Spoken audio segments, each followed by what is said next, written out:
والعاقبة للمتقين والصلاة والسلام على سيدنا محمد بن عبد الله صلى الله عليه وسلم وعلى آله وصحابه أجمعين. பேரன்புக்குரிய அல்லாஹ்வின் நல்லடியார்களே, அன்பு நிறைந்த சொந்தங்களே, அல்லாஹ்வின் வட்டாம் பெருங்கருணை நம் அனைவர்கள் மீதும் உண்டாகட்டுமாக. அல்லாஹ் நம் அனைவர்களுக்கும் பரக்கத்தான வாழ்வையும் அபிவிருத்தி நிறைந்த வாழ்வையும் வல்ல ரஹ்மான் தந்தருள்வானாக.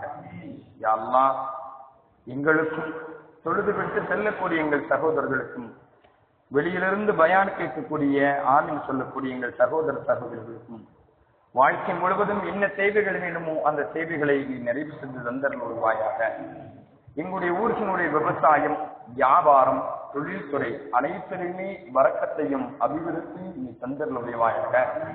யா அல்லாஹ், எத்தனை பாவ கரைகளை சுமந்து நிற்கின்றோம். எங்களுடைய பாவத்தின் காரணத்தினால் எங்களுடைய வியாபாரத்தில், எங்களுடைய தொழில்துறையில், எங்களுடைய விவசாயத்தில் யா அல்லாஹ் அழித்து விடாதே, அதை போக்கி விடாதே, அதில் வரக்கத்தையும் அபிவிருத்தியும் தந்தருள்வாயாக. யா அல்லாஹ், எங்களுடைய தாய் தந்தையை கண்ணியப்படுத்தி அவர்களை உயர்வான இடத்தில் வை. அவர்களுக்கு உயர்வாக இருக்கக்கூடிய ஜன்னத்துல் ஃபிர்தௌஸ் என்ற சவனத்தை நீ தந்தருள்வாயாக. இந்த சபையில் இருக்கக்கூடியவர்களுக்கு வாழ்க்கை முழுவதும் என்ன தேவைகள் வேண்டுமோ அந்த தேவைகள் எல்லாம் நீ நிறைவு செய்து தந்தருள்வாயாக. கடைசி வரைக்கும் நின்று கொள்ளக்கூடிய வாக்கியத்தை அல்லாஹ் எங்கள் அனைவர்களுக்கும் நீ தந்தருள்வாயாக. அன்புக்குரிய அல்லாஹ்வின் நல்லடியார்கள், இப்னு உமர் ரலியல்லாஹு தஆலா பொறுப்புதாரிகளை பற்றி நம்ம பேசிக் கொண்டு வருகிறோம். ஒரு இமாமினுடைய பொறுப்பு என்ன அப்படிங்கிற செய்தியை பார்த்தோம். ஒரு இமாமுடைய பொறுப்பு என்ன, அதே நேரத்தில் ஒரு குடும்ப தலைவனுடைய பொறுப்பு என்ன அப்படிங்கிறதையும் பார்த்தோம். ஒரு குடும்ப தலைவனுடைய பொறுப்பு என்ன, ஒரு இமாமினுடைய பொறுப்பு என்ன அப்படிங்கிற செய்திகளை பார்த்தோம். எந்த அளவுக்கு ஒரு இமாம் பொறுப்பா இருக்கணும். சரி, அப்படி அந்த பொறுப்பை யாராவது ஒரு பொறுப்பாக பார்க்கக்கூடிய ஒரு இமாம நீங்க தடுத்து நிறுத்துவீங்க, அதுக்குண்டான தண்டனை என்ன? ஏன்னா எல்லாம் தெரிஞ்சுக்கணும்ல. ஒரு ஆள் பாக்குறாரு, அதுல நீ இடையூறு கொடுக்கற, என்ன செய்யலாம்னு பாக்குற, அதை எப்படி தடுத்து நிறுத்தலாம் பாக்குற அப்படின்னா அதனுடைய பாதிப்பு என்பது சாதாரண பாதிப்பு கிடையாது. உலமாக்கள் சொல்லித் தருகிறார்கள், பெரியவர்கள் சொல்லித் தருகிறார்கள். சரியாக செயல்படுகிறாரு அவருடைய செயல்பாட்டை, அதை தடுத்து நிறுத்தினால் மற்றவர்களுடைய சந்ததியினர்கள் பாதிக்கப்படும். யாரு ஒரு செயல்படக்கூடிய அந்த செயல்பாட்டை தடுத்து நிறுத்தினால் அதனுடைய சந்ததியினர்களும் மட்டுமல்லாம அவரும் பாதிக்கப்படுறாரு. நினைச்சுக்கிறாரு, தடுத்துக்கலாம் நம்ம தானே அப்படின்னு. ஆனால் கபர் ஒண்ணு இருக்குது, அதுக்கு முன்ன அந்த உலக வாழ்க்கை ஒண்ணு இருக்குது. நல்லா இருக்கிற மாதிரி தெரியும், கடைசியில பார்த்தா எங்கேயோ போய் கொண்டு சேர்த்து விடும். இதை நான் சொல்லல, உலமாக்களும் மிகப்பெரிய அறிஞர்களும் நமக்கு சொல்லித் தருகிறார்கள். அல்லாஹ் பாதுகாத்தர முடியுமானாக. என்கட்டா இது அல்லாஹ்வினால் கொடுக்கப்பட்ட ஒரு அமானிதம், அல்லாஹ்வினால் கொடுக்கப்பட்ட ஒரு பதவி. யார மக்களால் கொடுக்கப்பட்ட பதவி இல்ல. இமாமத்து பதவி என்பது யார் கொடுத்தது? அல்லாஹ் கொடுத்தது. அதனுடைய பதவி அது எல்லாருக்கும் அல்லாஹ் நாடிட மாட்டான். இந்த பதவி என்பது எல்லாருக்கும் நாடிட மாட்டான். அதை நிற்பதற்கு எல்லாருக்கும் அல்லாஹ் நாடிட மாட்டான். ஆனால் அதற்கு இடையூறாக, அதற்கு குறுக்கீடாக இருந்தால் அவர்கள் பாதிப்புக்குள்ளாவது என்று சரியா ரொம்ப அதிகமாக இருக்கும். நிறைய ஆய்வுகள் சொல்வார்கள், நான் கண்கூடாக பார்த்தேன், அதை என் கண்கூடாக பார்த்தேன், என் மோதினார்கள், எப்படியோ போனார்கள் என்ப சரித்திரங்கள் எல்லாம் நிறைய உலமாக்கள் பேசுவதை நாம் கேட்டு இருக்கிறோம், கேள்விப்பட்டு இருக்கிறோம். எத்தனை சபையில் அதை கேட்டு இருக்கிறோம். அல்லாஹ் பாதுகாக்க வேண்டும். நாமெல்லாம் இதுவரைக்கும் வடகரில் அப்படிதான் இருக்கிறார்கள், கண்ணியத்தோடு இருந்திருக்கிறார்கள், கண்ணியத்தோடு இருக்க வைத்திருக்கிறார்கள். கடைசி வரைக்கும் அல்ல அந்த வாக்கியத்தை நம் ஊருக்கு மக்களுக்கு அல்ல தந்தது முடியுமானாக. அதனுடைய அருமைகளின் பெருமைகளும் புரிந்தவர்கள் வடகர மக்கள். ஏன் தெரியுமா? உலமாக்களை அதிகமாக தந்த ஊர் தமிழகத்தில், அதிகமாக உலமாக்களை கொடுத்த ஊர் வடகரை என்பது. வீட்டுக்கு ஒரு உலமாக்கள் என்று கூட சொல்வார்கள். இன்னமும் நம்ம ஊர்ல அதிகமான ஆலிம்களையும் ஆலிமாக்களையும் அல்லாஹ் தந்தருள் புரிவானாக. நம்முடைய வீட்டுல தீன் கல்வி இருப்பதற்கு அல்லாஹ் தௌஃபீக் செய்வானாக. மார்க்கத்தினுடைய அடிப்படை கொள்கை இருப்பதற்கு அல்லாஹ் நீ தௌஃபீக் செய்வாயாக. அல்லாஹ்விடத்தில் அதிகம் கேட்க வேண்டிய பிரார்த்தனை. அதனால இமாம்களையும் கண்ணியப்படுத்த வேணும், அந்த இமாம்களும் அதற்குண்டான பொறுப்புகளை சரியாகவும் செய்ய வேணும். இது ஒரு இமாமினுடைய கடமை என்பது. அடுத்தபடியாக ஒரு ரஜுலு ராயின் யஹ்லிஹி வ மஸ்ஊலன் அன் ரஇயத்திஹி, ஒரு ஆண்மகனுடைய கடமை. ஒரு ஆண்மகனுடைய கடமையை பற்றி நேற்று பேசணும் கொஞ்சம் போல. ஒரு ஆணாக இருக்கக்கூடியவன் குடும்பத்தினுடைய தலைவன் எப்படி பொறுப்புதாரியாக நடந்து கொள்ள வேண்டும், மனைவிட்டு எப்படி நடந்து கொள்ள வேண்டும். தாயிடத்தில் நல்ல விதமாக நடந்து கொண்டு மனைவிடத்தில் நல்ல விதமாக நடந்து கொள்ளவில்லை என்றால் அதற்கு பதில் சொல்ல வேண்டியது இருக்கும்.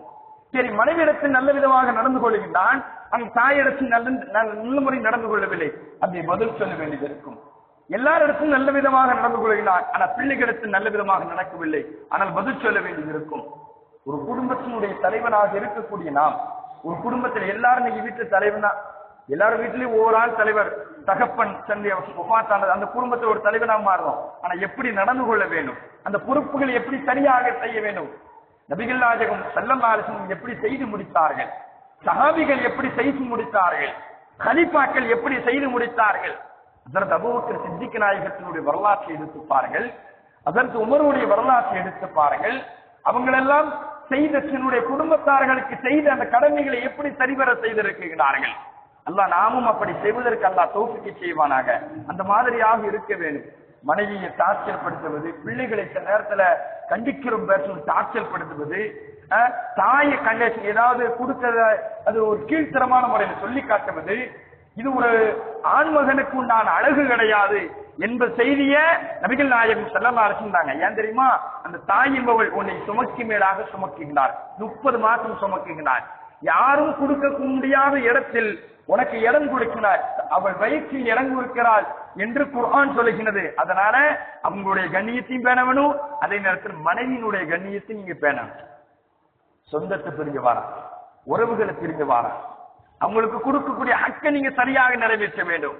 அவங்களுக்கு கொடுக்கக்கூடிய ஹக்க, அவங்களுக்கு செலவினத்திற்கு அவங்க என்ன செய்யறாங்க, அவங்க ஏன் கிடையாது கனவை எல்லாம் தாய் இழந்து வராங்க, தந்தையை விட்டுட்டு வராங்க, கூட பிறந்த சகோதரன் ஒரு குடும்பத்தை விட்டுட்டு நம்ம வீட்டுக்கு வருகின்ற பொழுது அவங்களை எந்த அளவுக்கு கண்ணியப்படுத்த வேண்டும் என்று மார்க்க நோக்கு சொல்லித் தருகின்றது.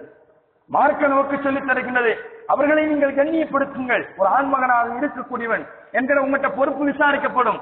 நீங்க ஏதோ ஒரு பிள்ளையை பிடிச்சாச்சு, ஏதோ நம்ம மனைவின் வந்தாச்சு விட்டாச்சு, அப்படி கிடையாது.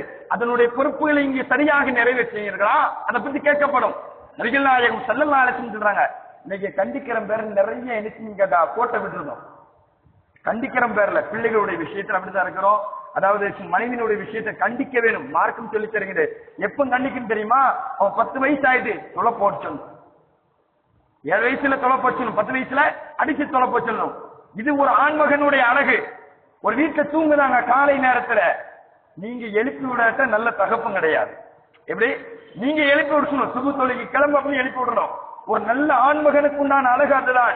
நபிகள் நாயகம் ஸல்லல்லாஹு அலைஹி வஸல்லம், என் வீட்டுல முசீபத்து பிறகு முசீபத்து இல்லாம அருளா இருக்கும். காலையில தூங்கும் போல வீட்டுல என்ன முசீபத்து இல்லாம அருளா இருக்கணும். அப்படியானால் நபிகள் நாயகம் ஸல்லல்லாஹு அலைஹி வஸல்லம், ஒரு ஆண்மகன் எப்படி நாம் இருக்க வேண்டும், குடும்பத்துக்கு உழைத்து போட வேண்டும், ஒரு குடும்பத்தை தொழுகையினுடைய விஷயத்துல பேணி பாதுகாக்கணும். கேட்க மாட்டாங்க.